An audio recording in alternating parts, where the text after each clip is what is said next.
자, 11번 문제를 보시면 유형자산 후속 측정에 관련된 설명이다. 옳지 않은 것을 물었습니다. 여러분, 유형자산을 후속 측정한다는 얘기는 뭐냐면 원가법을 할 건지 아니면 재평가법을 할 건지, 즉 감가상각만 할 건지 아니면 감가상각도 하고 재평가도 할 건지, 거기에 관련된 문제입니다. 자, 원가무형을 선택한 경우에는 원가에서 감가상각 누계액과 손상차손 누계액을 차감한 금액을 잔고금액으로 산정한다. 맞습니다. 감가상각 누계액과 그 다음에 손상차손 누계액까지 모두 차감한 금액을 잔고가액으로 산정을 해주는 거 맞고요.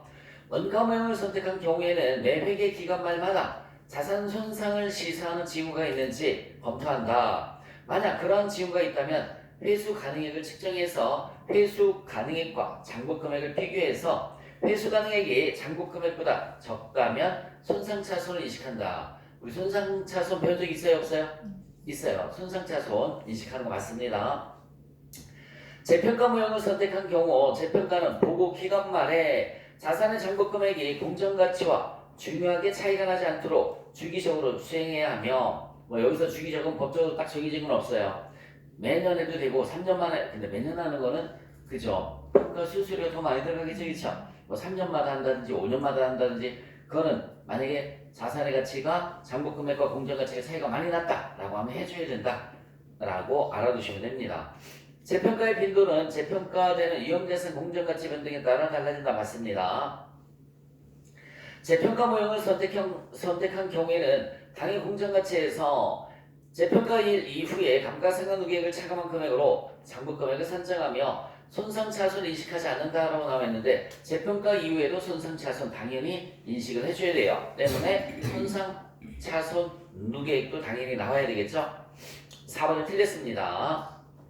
자, 12번. 다음 항목 중 무형자산에 해당되는 금액의 합계액을 물었습니다. 여러분, 새로운 지식을 얻고자 하는 지출액 뭘까요? 새로운 지식을 얻고자 하는 지출액은 무형자산이 아니죠? 단기 비용으로 처리를 해주시면 됩니다. 내부적으로 창출된 브랜드의 가치평가금액, 여러분, 내부적으로 창출된 브랜드 가치 인정되지 않습니다. 내부적으로 창출된 영업권도 인정되지 않습니다. 개발 단계에서 자산인식 요건을 충족하는 금액, 자산인식 되겠죠? 동그라미. 개발 단계에서 자산인식 요건을 충족하지 못하는 금액, 단기 비용 처리해줘야 되겠죠? 그냥 이거 찾는 문제네요. 그냥 계산할 필요도 없죠. 32만원, 2번이 답이 되죠. 자, 13번 문제를 보시면 다음 중 무형자산 상각에 관련된 설명이다. 옳지 않은 것을 물었어요. 내용연수가 유한한 무형자산은 내용연수가 있다는 얘기죠, 그쵸? 유한하다는 얘기가 사용 가능한 시점부터 사용할 수 있는 때부터, 맞습니다. 사용할 수 있는 때부터, 다른 말로 표현하면 사용 가능한 시점부터 생각하는 거 맞아요. 내용연수가 비한정인 무형자산은 생각하지 않고 매년 말 손상 여부를 검토를 해서 손상 징후가 있으면 손상차손을 인식을 해줘야 되는 거 맞습니다. 내용연수가 유한한 무형자산은 경제적 효익이 소비되는 형태를 신뢰성 있게 결정할 수 없는 경우에는 정액법을 사용해서 생각한다. 맞고요. 그냥 우리 기업회계 기준에서는 유한하다, 무한하다, 비한정이다 이런 말 거의 없었죠. 그냥 무형자산 상각은 사용 가능한 때부터 한다. 상각 방법을 합리적으로 채택할 수 없을 때는 무슨 법을 한다? 정액법을 한다. 이렇게 나와 있는데 IFRS에서는 유한하다, 비한정이다 이런 표현이 씁니다. 그래서 내용연수가 유한한 무형자산만 생각하는 거고요. 내용연수가 비한정인 것은 생각하지 않는다. 그렇게 생각을 해주시면 돼요. 4번에 보시면 내용연수가 비한정인 무형자산의 내용연수가 비한정이라는 평가를 더 이상 정당화할 수 없으면 내용연수가 유한한 무형자산으로 변경해야 하며, 맞아요. 그러면 생각을 해야 된다는 얘기죠, 그쵸? 이는 회계 정책의 변경이 아니라 추정의 변경으로 봅니다. 여러분, 정책의 변경은 뭐지? 법에서 법으로 변경하는 걸 정책의 변경이라고 그랬죠. 이건 법을 바꾸는 게 아니잖아, 그치? 그래서 추정의 변경이 되는 거야. 자, 14번. 임대수익을 얻기 위한 목적으로 밑줄 쳐볼까요? 임대수익을 얻기 위한 목적으로 밑줄 쳤습니까? 뭐죠? 투자부동산이에요. 투자부동산. 임대수익을 얻기 위한 목적으로, 이 문장은 투자부동산이라는 얘기야. 1월 1일 건물을 1억 원에 취득하였다. 원가모형을 적용할 경우에 건물과 관련된 회계 처리가 단기 순이익에 미치는 영향은 내용연수로 오는 잔존가치는 0원이고요. 정의법. 자, 여러분 원가모형에 밑줄 쳐봐요. 원가모형에 밑줄 쳤어요? 감가상각비를 계산한다. 감가상각비를 계산한다 라고 써놓으시면 됩니다. 자, 여러분들 원가모형은 감가상각비만 계산해 주면 되는 거야. 그럼 뭐 그냥 두드릴 필요도 없죠. 이런 가능이 몇 년? 5년. 잔존가치는 없잖아. 감가상각비 얼마 나오죠? 2천만 원 나오죠. 답은 몇 번? 3번. 자, 기타 포괄손익 공정가치 일정 금융자산에 대한 설명이다. 옳지 않은 것을 물었습니다. 매도가능 증권 얘기하는 거지. 자, 이게 크게 두 가지로 분류가 된다고 그랬어요. 매도가능 증권이 주식과 사채로 이렇게 나눠서 생각을 해줘야 됩니다. 자, 기타 포괄손익 공정가치 측정 금융자산은 원칙적으로 공정가치로 평가하고 평가손실은 어쨌든 기타 포괄손익으로 처리하는 거 맞죠? 주식이든 사채든 기타 포괄손익으로 처리하는 거 맞습니다. 자, 2번은 뭘 얘기하는 거야? 기타 포괄손익 공정가치 측정 금융자산으로 분류되는 지분 상품을 처분할 경우에 단기나 과거 기간에 기타 포괄손익으로 인식된 평가손익은 여러분 단기 손익으로 재분류하는 것은 지분 상품이 아니라 뭐지? 채무 상품. 사채만 처분 이후로 재분류했죠, 그쵸? 2번은 틀렸습니다. 지분 상품은 재분류 조정하지 않는다. 지분 상품은 재분류 조정하지 않는다라고 말씀을 드렸어요. 자, 3번. 기타 포괄손익 공정가치 측정 금융자산 취득 시 지출된 거래원가는 취득원가에 가산한다. 맞습니다. 여러분 잠깐만요. 동그라미 3번에 취득원가에 가산하지 않고 단기 손익으로 처리하는 건 뭐지?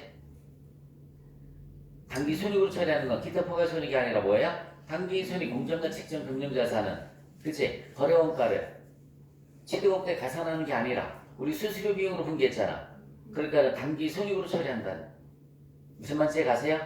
자, 잠깐만 우리 분기할 때 배웠잖아요. 단기 매매 증권의 수수료 비용은 포함했어? 단기 매매 증권은 포함 안 하고 수수료 비용으로 처리했지? 그걸 문장으로 바꿔볼게. 잘 들어봐. 단기 손익 공정가치 측정 금융자산 취득 시 발생한 거래 원가는 단기 손익으로 처리한다. 뭔 말인지 가요? 수수료 비용이 뭐야? 단기 손익 비용이잖아요. 그렇게 생각을 해주시면 됩니다.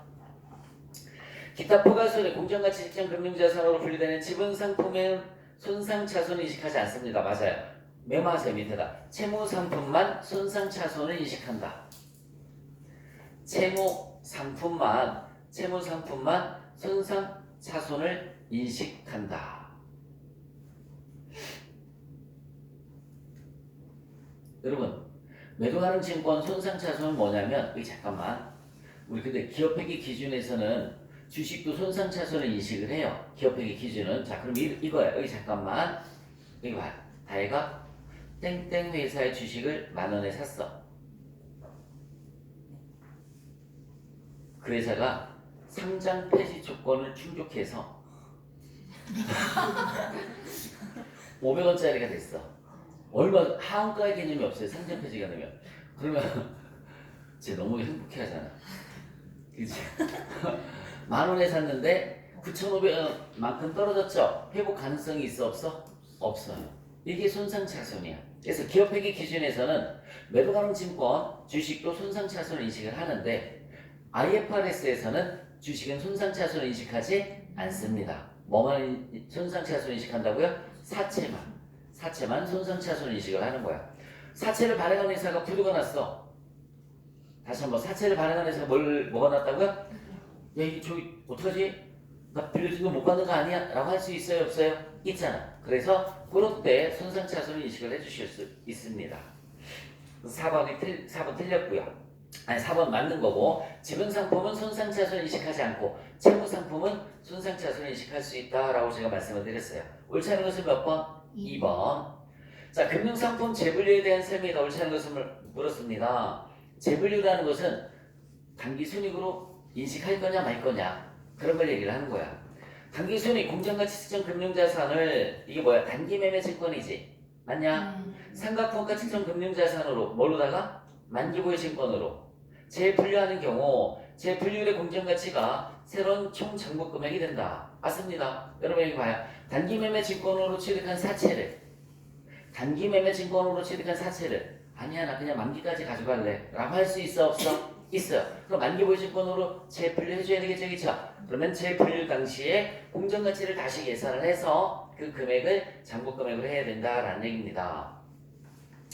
기타 포괄손익 공정가치 측정 금융자산을 즉 매도 가능 증권이죠, 그쵸? 매도 가능 증권을 삼각형가 측정 금융자산으로 재분류하는 경우 즉 매도 가능 증권을 만기 보유 증권으로 재분류할 때 재분류의 공정가치로 측정하고 그까지 맞지? 동그라미 1번하고 똑같은 문장이잖아. 맞냐? 동그라미 1번은 단기를 만기로, 동그라미 2번은 뭐야? 매도를 만기로. 그럼 공정가치 다시 계산해야 된다고 그랬죠? 그래서 그 공정가치를 장부 금액으로 봐야 되는 거예요. 까지는 맞아요.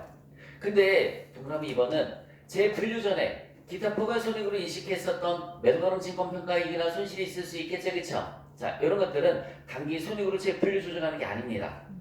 단기 손익으로 재분류 조정한다. 틀린 문장이. 그럼 뭘로 다 처리하느냐면 자본에서는 제거를 해야 되는, 하나 적어주세요. 자본에서는 제거하고,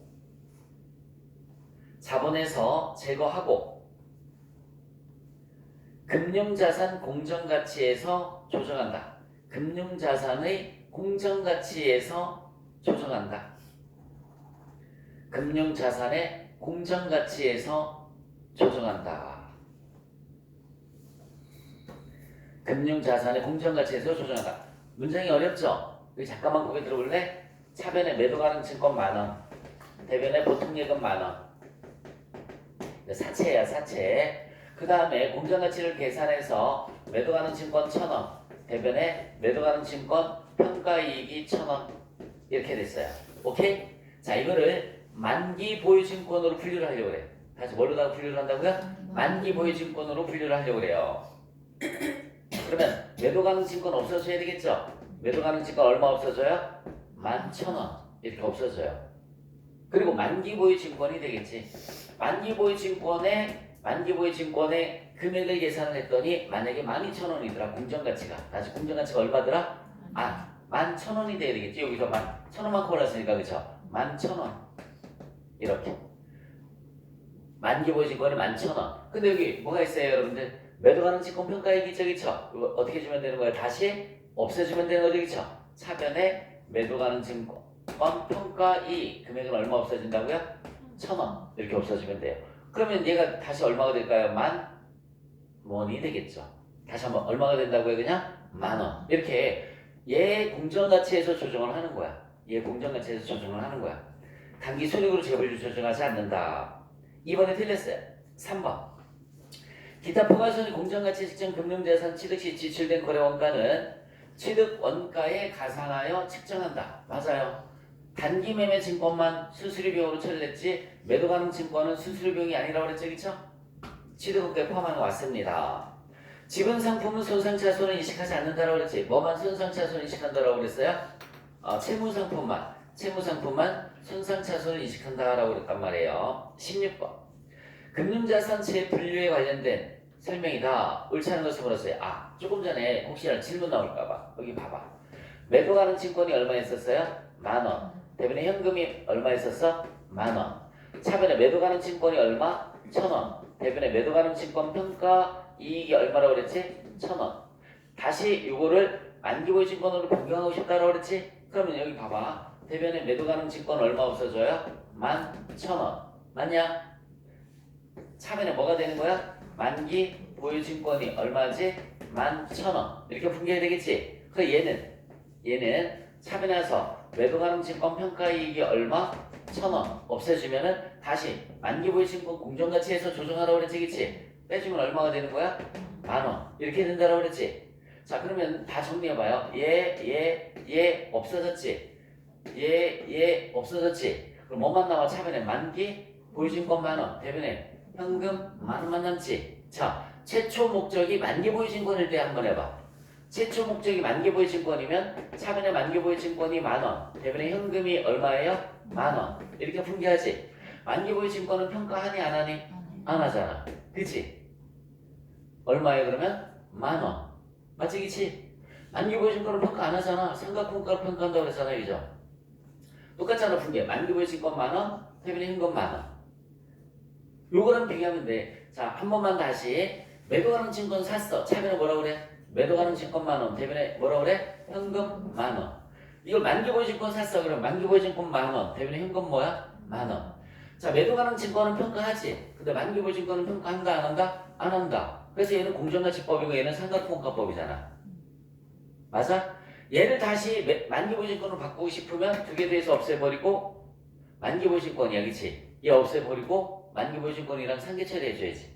그래야지만 분계가 없어지고 얘만 남잖아.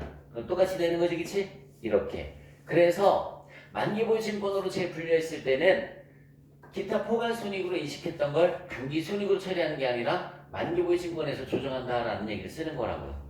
만기보증권에서 조정을 하는 거라고. 의미 이해 가세요?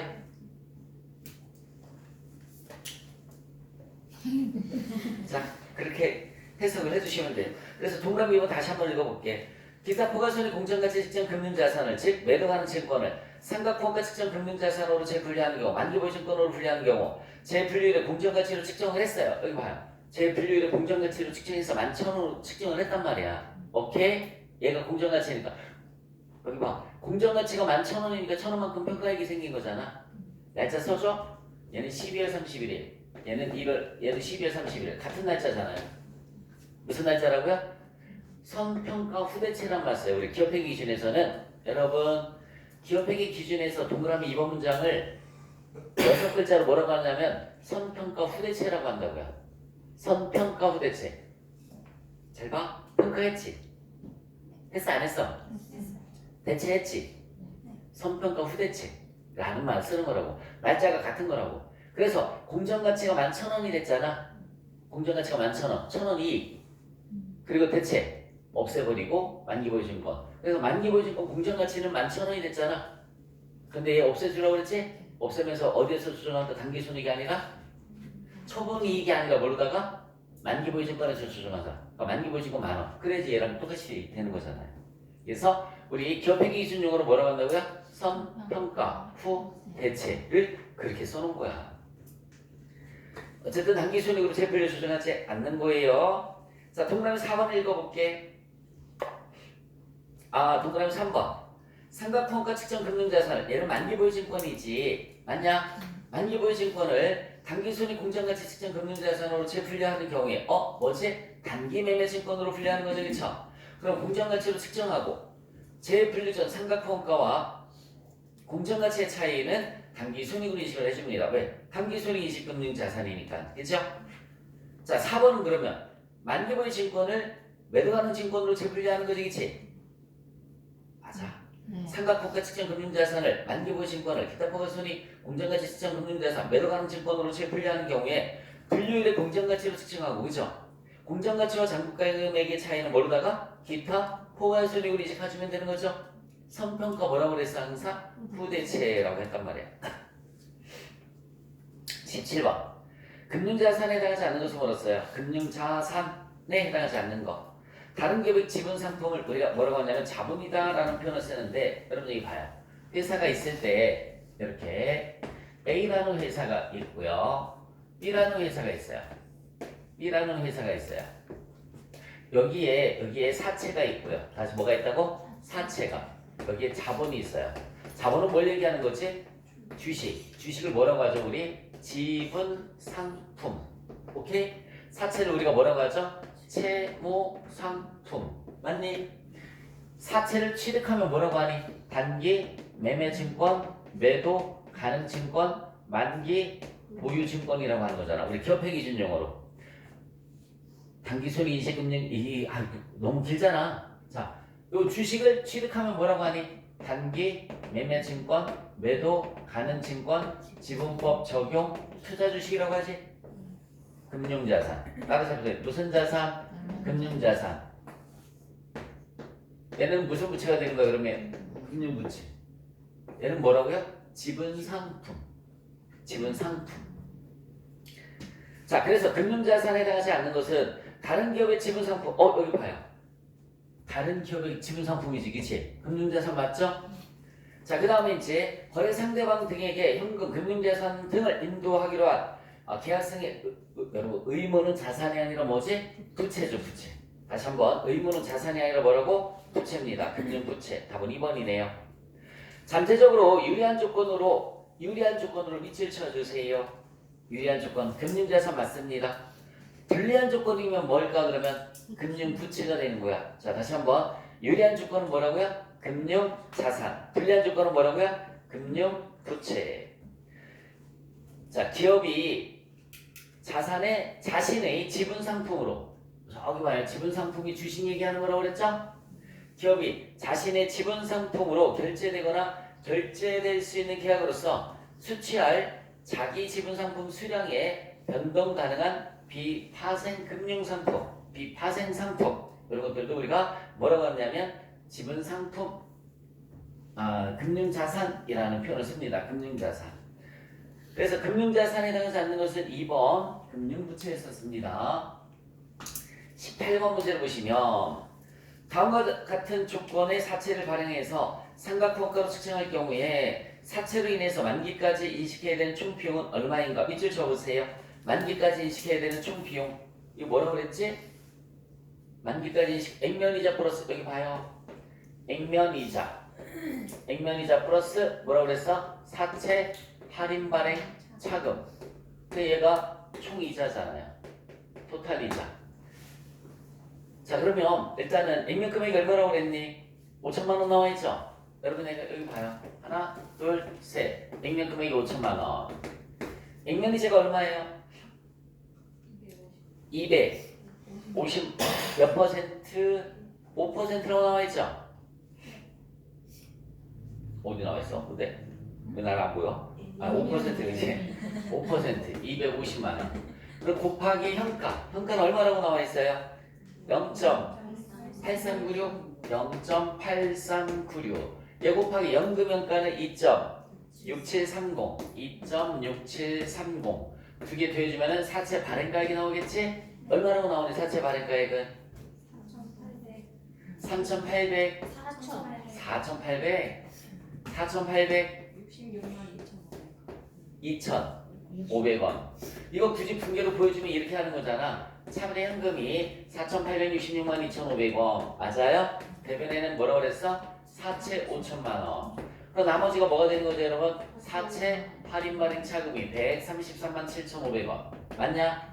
12월 31일에 이자 비용은 여러분이 봐요. 차변의 이자 비용 대변의 현금 액면 이자 얼마 나가죠? 250만 원 맞아? 곱하기 몇 년? 3년 그치? 자, 얘 대변에 가서 여기 봐봐. 대변에 사채 할인 발행 차금은 133만 7,500원이 이게 3년치잖아. 이게 몇 년치라고요? 여기다 곱하기 3년을 하나는 거잖아, 그지? 이거 여기 봐요. 그냥 얘를 정해법을 하면 나누기 3년이지? 해봐, 빨리. 나누기 3년. 133만 7,500원 나누기 3년. 정해법을 한번 해보면. 원래 우리 정해법 인정돼야 안 돼? 안 되지만 얼마 나오니? 4차례 받는 자금에 3, 4, 12, 3, 4, 12 3, 5, 15, 3, 8, 24 3, 3, 9 계속 나가네? 안 떨어지지? 어쨌든 44만 5천 830원 833원 이렇게 나가요. 몇 년? 두 개 더해서 얼마야? 두 개 더해서 294만 5천 833원인데 몇 년치를 물었어? 3년치를 물었지. 만기까지니까 그치? 그러니까 곱하기 몇 년 하면 돼요? 3년. 곱하기 몇 년 하면 돼요? 3년. 곱하기 몇 년 하면 된다고요? 3년. 이렇게 해주면 되는 거잖아. 그러니까 복잡하게 가지 말고 여기 봐봐. 액면이자 3년치. 액면이자 몇 년치? 3년치. 얼마예요? 750만 원에 그치? 4차 할인 발행 차금 총액 플러스 얼마? 133만 7,500원. 그러면 883만 7,500원. 그래서 답은 1번이 답이 되는 거지. 만기까지 인식해야 될 토탈 이자 비용은 그냥 3년 액면 이자 플러스 뭐라고요? 사채 할인 발행 차금 또는 마이너스 뭐라고요? 사채 할증 발행 차금 그렇게 해주면 되는 거야. 만기까지 인식해야 될 이자 비용 다시 한번 말씀드릴게요. 저렇게 그냥 간단하게 계산해주고 말아요. 뭐 시험 보러 가면 시간도 부족한데 그치? 3년 동안 액면 이자 플러스 4차례 받은 차금 총액을 내주면 된다. 자 19번 문제를 보시면 전환사채를 600만 원에 발행하였다. 2001년도에 인식할 이자 비용은 얼마인가? 라고 물었고요. 전환권 대가는 자본으로 분류하며 상환할 증금은 없다 라고 나와 있습니다. 상환할 증금은 없다.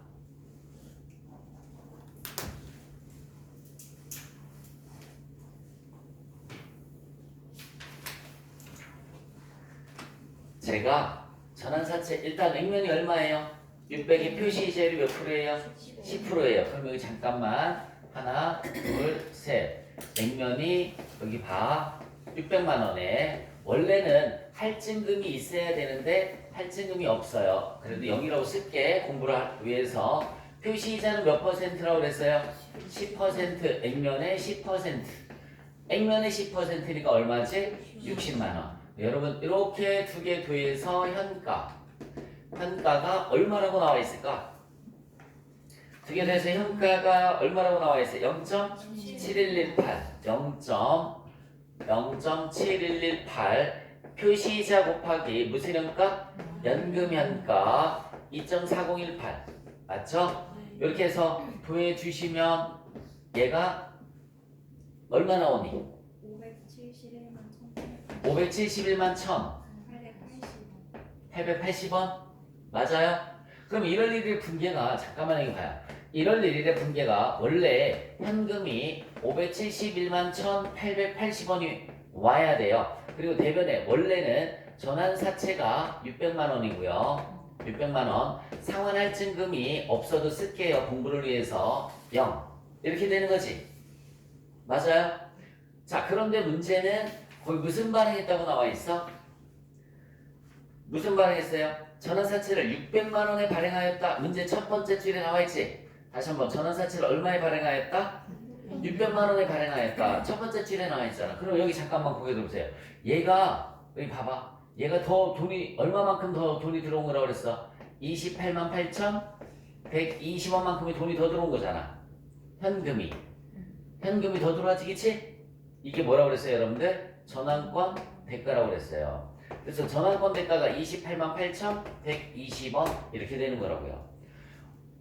얘가 원래 571만 1,880원이 들어와야 되는데 600만 원에 발행했다고 그랬지? 600이 되려니까 이만큼의 돈이 더 들어와야 되잖아요. 얘가 600이 되려니까 따로 쓸 필요 없이 합쳐서 이렇게 쓰면 된다라고 그랬습니다. 합쳐서 그래서 600만 원에 발행했다. 그럼 돈이 더 들어온 만큼이 바로 뭐라고요? 전환권 대가라고 그랬고 제가 이렇게 두 개 뒤에서 차변에 뭐 쓰는 거라고 그랬어요?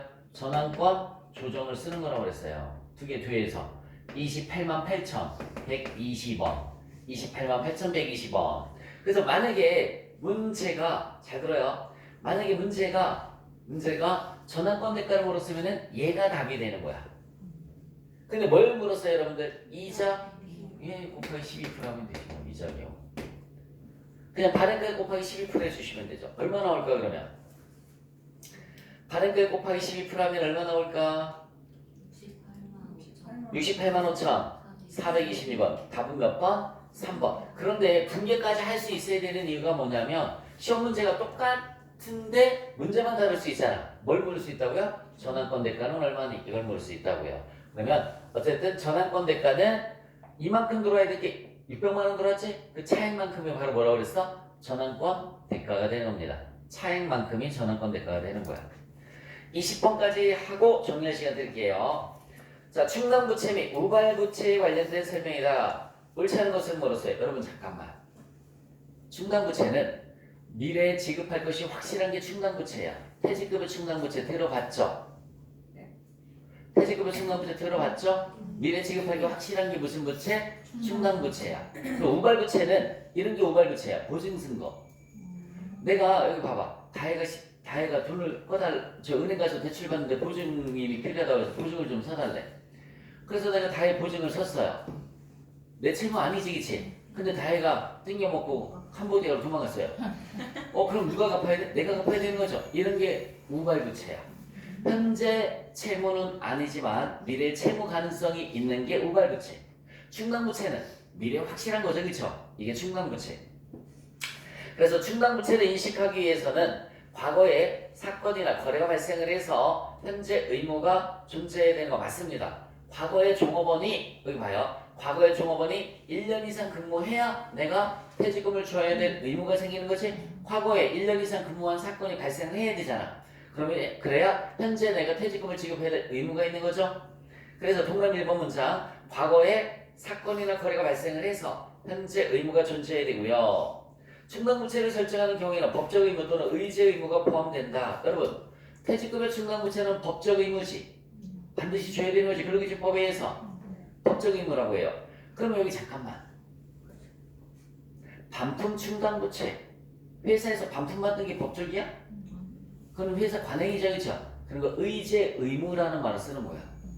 법적인 의무는 아니지만, 따라서 봐. 무슨 의무는 아니지만 법적인 의무는 아니지만 회사가 물건을 팔기 위해서 만들어 놓은 그런 의무를 우리가 의제 의무라는 말을 쓰는 거예요. 그래서 회사가 그죠? 반품을 받아주고 뭐 이런 것들은 법적인 의무가 아닌 거야. 그치? 법에서 모든 회사는 물건을 파는 다음에 3년 동안은 반품을 무조건 받아줘라 이렇게 없잖아. 그치? 그냥 회사가 만들어 놓은 규정일 뿐인 거죠. 그런 걸 의제 의무라는 말을 쓰는 거야. 그래서 퇴직급여 충당부채처럼 법적인 것도 있지만 반품 충당부채나 포인트 부채나 여러분 여기 봐요. 커피숍 가서 커피 먹으면 도장 하나씩 찍어주고 포인트 쌓여 주죠. 그쵸? 그게 법적인 거야? 아니잖아. 그냥 그 카페가 다른 카페랑 경쟁력을 갖추기 위해서 그렇게 하는 거죠. 그쵸? 이런 의무를 우리가 뭐라고 하냐면 의제 의무라는 말 쓰는 겁니다. 과거 사건에 의해서 발생한 현재 의무지만 그 의무를 이행하기 위해서 경제적 효익을 갖는 자원이 유출될 가능성이 매우 높지 않거나 돈이 나갈 확률은 좀 낮다는 얘기죠. 당의 의무를 이행해야 될 금액을 신뢰성 있게 측정할 수 없는 경우에는 우발부채 맞죠? 그쵸? 현재 채무는 아니지만 미래 채무 가능성이 있다는 얘기지. 충당부채는 미래 채무 가능성이 있다가 아니라 뭐야? 확실한 거고 우발부채는 가능성이 있는 거니까 우발부채 맞아요. 우발부채는 자원이 유출될 가능성이 매우 희박한 경우에 희박한데 그치? 우발부채는 재무제표 인식하면 안 돼요. 여기 봐봐. 내가 보증 쓴 걸 갖다가 내가 떠벌리고 다닐 이유가 있어 없어? 없잖아요. 근데 주석상에는 기록을 놔야 돼요. 확실하면. 다혜가 돈을 띵겨먹고 도망갈 게 확실하다. 그러면 주석상에 기록을 해놔야 돼. 그런데 유출될 가능성이 매우 희박한 경우에는 부채로 인식하지 않고 주소로도 공시할 필요가 없습니다. 절대 다혜가 돈 띵겨먹을 애가 아니야. 그러면은 주석상에도 인식할 필요 있어 없어? 없어요. 가능성이 있을 때만 주소로 공시를 하는 거야. 별로 여기 보자. 충당부채는 어디에 재무상태표에 기록을 해줘야 돼. 퇴직급여 충당부채 그치? 재무상태표에 들어가 안 들어가? 들어가잖아. 근데 보증 쓴 거는 재무상태표에 들어갈 필요가 있어 없어? 없어요. 근데 다혜네 회사가 많이 힘들어서 제가 돈을 못 갚을 수도 있을 것 같은 예감이 많이 들어. 그러면 주석사항에 기록하면 되고 다혜네 우리보다 돈 더 잘 벌어. 돈 띄겨 먹을 일 없어. 그러면 주석사항에도 기록할 필요가 있다 없다? 없다라는 얘기입니다. 됐어요? 옳지 않은 것은 4번이었습니다.